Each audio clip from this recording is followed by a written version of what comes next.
Ikatlong kabanata. Ang sulat para sa iglesia sa Sardis. Isulat mo ito para sa anghel na nagbabantay sa iglesia sa Sardis. Ito ang mensahe ng may 7 espiritu ng Diyos at may hawak na 7 bituin. Alam ko ang mga ginagawa ninyo. Marami ang nagsasabi na buhay ang pananampalatayan nyo sa akin. Ngunit ang totoo, para kayong patay. Gumising kayo at pasiglahin ang natitira ninyong pananampalataya para hindi tuluyang mamatay. Dahil nakikita ko na ang mga gawa nyo ay hindi paganap sa paningin ng aking Diyos. Kaya alalahanin ninyo ang mga aral na tinanggap ninyo. Sundin ninyo ang mga iyon at pagsisihan ang inyong mga kasalanan. Kung hindi kayo gigising, darating ako sa oras na hindi ninyo inaasahan, tulad ng isang magnanakaw na hindi ninyo alam kung kailan darating. Ngunit may ilan sa inyo riyan sa Sardis na hindi nahawa sa masamang gawain ng iba. Lalakad silang kasama ko na nakasuot ng puting damit, dahil karapat-dapat sila.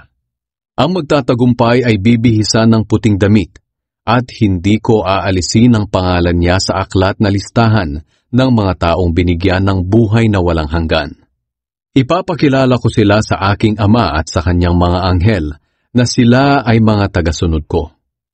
Kayong nakikinig, pag-isipan ninyong mabuti ang sinasabi ng banal na espiritu sa mga iglesia. Ang sulat para sa iglesia sa Philadelphia. Isulat mo ito para sa anghel na nagbabantay sa iglesia sa Philadelphia. Ito ang mensahe ng banal at mapagkakatiwalaan na may hawak ng susi ng kaharian ni David. Kapag binuksan niya ang pinto ng kaharian, walang makapagsasara nito. At kapag isinara niya, wala sino mang makapagbubukas nito. Alam ko ang mga ginagawa ninyo. Kahit kakaunti ang inyong kakayahan, sinunod ninyo ang mga turo ko at naging tapat kayo sa akin. Kaya nagbukas ako ng pintuan para sa inyo na walang sino mang makapagsasara. Makinig kayo.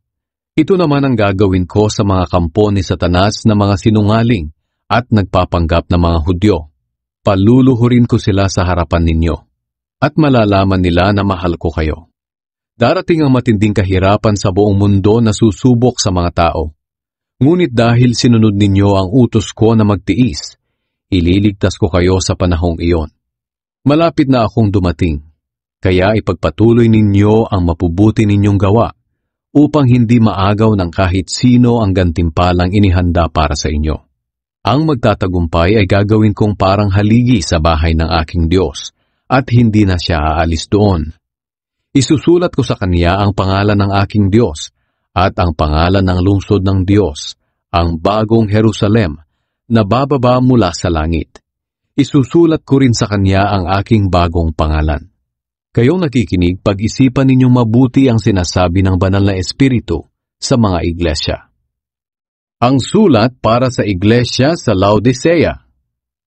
Isulat mo ito para sa anghel na nagbabantay sa iglesia sa Laodicea. Ito ang mensahe ng tinatawag na Amen, ang tapat at tunay na saksi.